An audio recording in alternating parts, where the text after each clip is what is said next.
ગુજરાતના શ્રી સાવજ આપણી વચ્ચે પધારી ચૂક્યા છે, તો આપણે બધા જોરદાર તાળીઓથી ચેતરભાઈ વસાવાનું સ્વાગત કરીશું.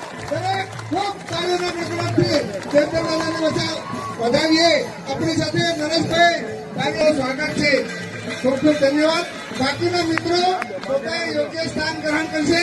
અહીંયા સ્ટેજ વ્યવસ્થાના પ્રમાણે બાકીના જે યુવાઓ છે તમને ખાસ વિનંતી છે કે પાછળ જગ્યા છે ત્યાં પોતે સ્થાન કરવું પડશે. બાકીના મિત્રો તમામ પીછવાડાના આગેવાનો હવે જય જોહર કા નારા હે દેશ થવું પડશે. આટલો મોટો સમાજ,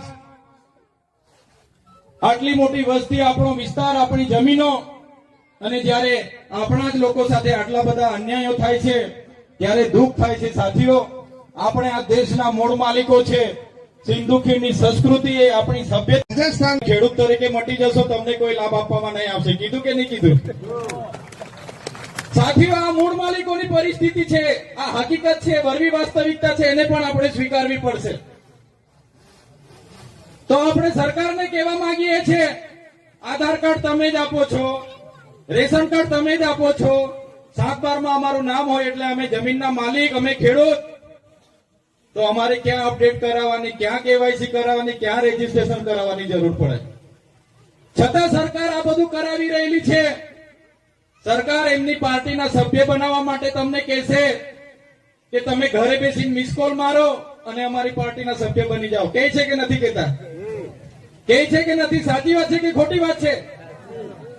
જ્યારે આપણને આધાર કાર્ડના અપડેટ માટે લાઈન ઉપર રાખે 2 મહિના, રેશન કાર્ડના કેવાયસી માટે લાઈન ઉપર રાખે, રજીસ્ટ્રેશન માટે લાઈન ઉપર રાખે, તો સરકારને અમે કહેવા માંગીએ છીએ એવી સિસ્ટમ તમે આમાં બી લાવો તો અમે મિસ કોલ મારીને કેવાયસી થઈ જાય, અપડેટ થઈ જાય, કંઈ કરાવો. કેમ અમને લાઈન ઉપર રાખો છો? કેમ કે આદિવાસી સમાજ ભેગો નહીં થવો જોઈએ. એ નવરો પડશે એટલે આપણી પાસે માગશે, અધિકારો માગશે. એરપોર્ટની જમીનો લેવા જઈશું, લડવા આવશે. હાઈવેની જમીનો લેવા જઈશું, લડવા આવશે. પ્રોજેક્ટ માટે જમીનો લેવા જઈશું, લડવા આવશે. સાથીઓ, ઘણા મારા દાદા મિત્રોએ, મારા સાથી મિત્રોએ ખૂબ સારી માહિતી અહીંયાથી આપી છે. સાચી માહિતી છે એમની, હું સમર્થન કરું છું. બિલકુલ 100% સાચી માહિતી છે. પણ સાથીઓ, આ સરકારે આપણી સાથે શું કર્યું જોઈ લો. 73 એનો આટલો મોટો પાવર સંવિધાનમાં આપણી પાસે છે, છતાં આપણા વિસ્તારોમાં સૌથી મોટી જમીનો બીજાના નામે થઈ હોય, એના નામે થઈ હોય, 73 એની જમીનો આ સરકારોએ આપણી જમીનો બીજું અર્થઘટન કરીને બીજા લોકોને પધરાવી દીધી. દાહોદનું મેટર તો યાદ છે ને બધાને? મહીસાગરમાં કેટલા લોકોની જમીનો આપી દીધી 73 ની. સંવિધાન કઈ છે? આ અનુસૂચિ 5 વિસ્તાર છે. અહીંયા 1 ઇંચ પણ જમીન કોઈ સરકારની નથી. આ જમીન આદિવાસીઓની છે. આ વિસ્તારમાં કડાણા ડેમ આવી ગયો, નર્મદા ડેમ આવી ગયો, હાઈવે નીકળી ગયા, કેટલા મોટા પ્રોજેક્ટો જતા રહીએ. તો આ જમીનો એમણે શા માટે લઈ લીધી? સંવિધાન તો ના પાડે છે. સાચી વાત છે કે ખોટી વાત છે? શા માટે? તો મિત્રો, એના માટે જ આ જનજાગૃતિ છે, એના માટે જ આપણે એક થયા છે. ગુરુ ગોવિંદસિંહજીનો સપનો હતો. એમણે જયારે સમસભા બનાવી, શા માટે બનાવી? એમણે સમસભા એટલા માટે બનાવી આદિવાસી સ્વાયત્ત રાજ મળે. એમણે માનગઢ ધામ પર સભા એટલા માટે કરી આદિવાસીઓની સ્વાયત્ત રાજ મળે. એ સમયે એમની કેવી દીર્ઘદ્રષ્ટા હશે, એમને ક્યાંથી એમને એ થઈ ગયું, જ્ઞાન થયું હશે કે આદિવાસી સમાજની હાલત આવનારા દિવસોમાં આવી જવાની છે. ત્યારે આજથી 100 વર્ષ પહેલા ગુરુ ગોવિંદસિંહે, આ ગુરુ ગોવિંદજીનું સપનું હતું. આજના મંચ પરથી ઘણા દાદા, ઘણા મિત્રોએ ખૂબ સારા ઉપદેશો આપ્યા છે, સંદેશાઓ આપ્યા છે. આપણે બધાએ ઉપદેશો, એ સંદેશા ગુરુ ગોવિંદસિંહની વિચારધારા પર ચાલવું પડશે. તે જ દિવસે આપણો સમાજ એક થશે. મારા સાથીઓએ ખૂબ સારી વાત કરી. આપણે બધા પાર્ટીઓમાં વેચાયેલા છે, ધર્મ સંપ્રદાયોમાં વેચાયેલા છે, નાના નાના સંગઠનોમાં વેચાયેલા છે. પણ સાથીઓ, આ મંચ પરથી અમે કહેવા માંગીએ છીએ, આવનારી 2027 સુધીમાં ગુજરાતના તમામે તમામ 27 આદિવાસી ધારાસભ્ય આદિવાસી માટે બોલે એવા આવશે તો આવનારી 28માં રાજસ્થાન અને મધ્યપ્રદેશમાં પણ બોલે એવા આવશે. આવનારી 29માં 2029માં મહારાષ્ટ્રમાં પણ આવશે. એવું કામ આપણે બધાએ સાથે રહીને કરવું પડશે, તો જ આપણે ભીલ પ્રદેશ બનાવી શકીશું.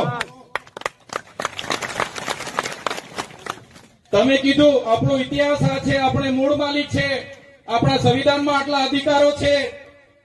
પણ તમે મને કહો,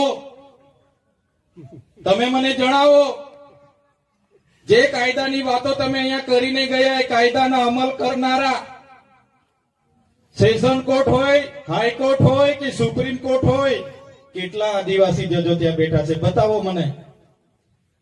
આપણી દેશમાં 8% વસ્તી છે, તો દેશમાં ગુજરાતમાં 15% વસ્તી છે. ગુજરાતમાં હાઈકોર્ટમાં 100 જજમાંથી 15 જજ આપણા છે. 15 કલેક્ટર આપણા છે. 100 એસપી માંથી 15 એસપી આપણા છે. 100 તલાટી, 100 ટીડીઓ, 100 મામલતદારો માંથી આપણા 15 છે? નથી. શા માટે નથી? કેમ કે આ સરકારોએ એવી વ્યવસ્થાઓ કરી છે.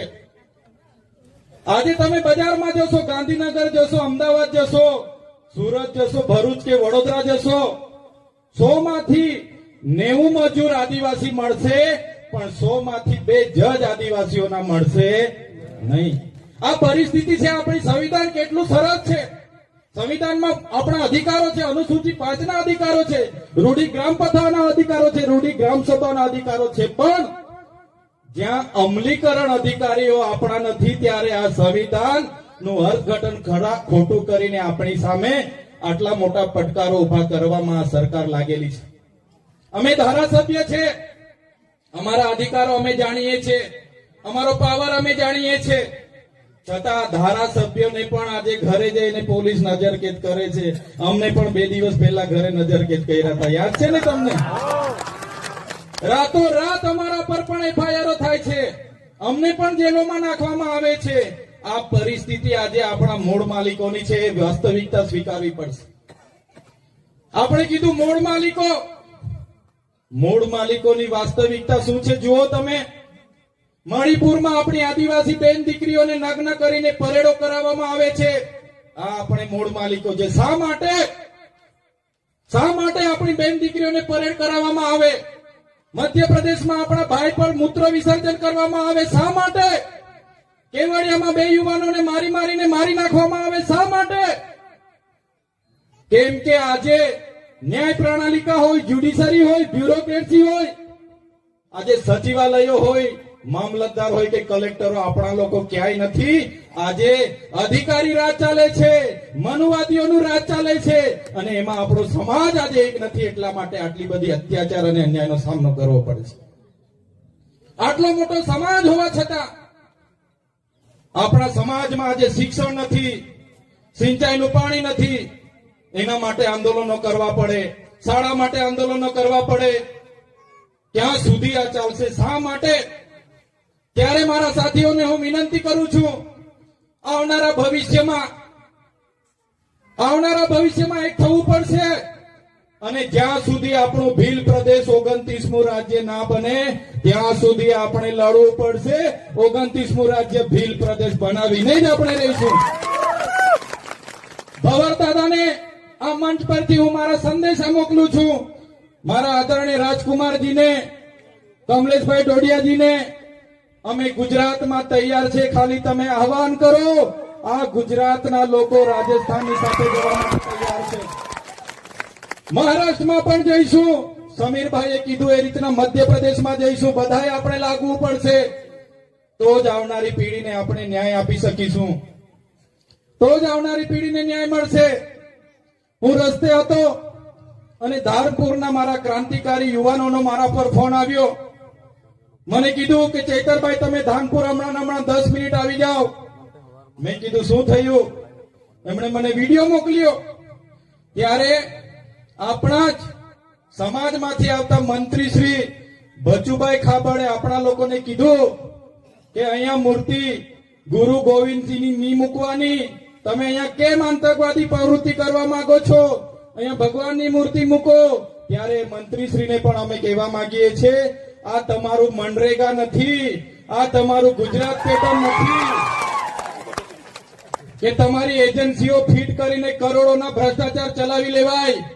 આ અમારા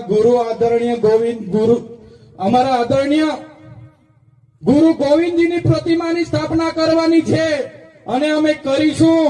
જે દિવસે અમને મૂર્તિ સ્થાપના કરતા તમે રોકશો, ગુજરાત નહીં, રાજસ્થાન, મહારાષ્ટ્ર, મધ્યપ્રદેશ અને ગુજરાતનો આખો આદિવાસી સમાજ ત્યાં ઉમટી જશે. અમે મૂર્તિ પણ મૂકીશું અને તમને બે હાથ જોડતા પણ ત્યાં કરી દઈશું. એ તાકાત આદિવાસી સમાજમાં છે. સાથીઓ, આજે સંવિધાનની હાલત તમે જોઈ લો. દેશના ગૃહમંત્રી અમિત શાહ લોકસભાના સંસદમાં કહે કે આજે તો ફેશન થઈ ગઈ છે આંબેડકર આંબેડકર આંબેડકર કરવાની.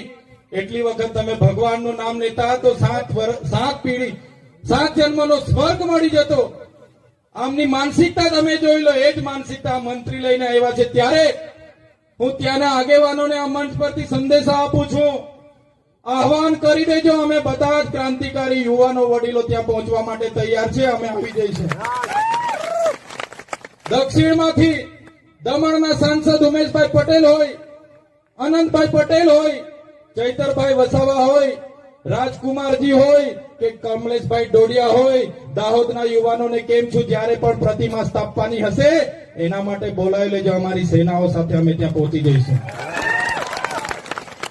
ત્યારે સાથીઓ, આજે આપણે ખૂબ સરસ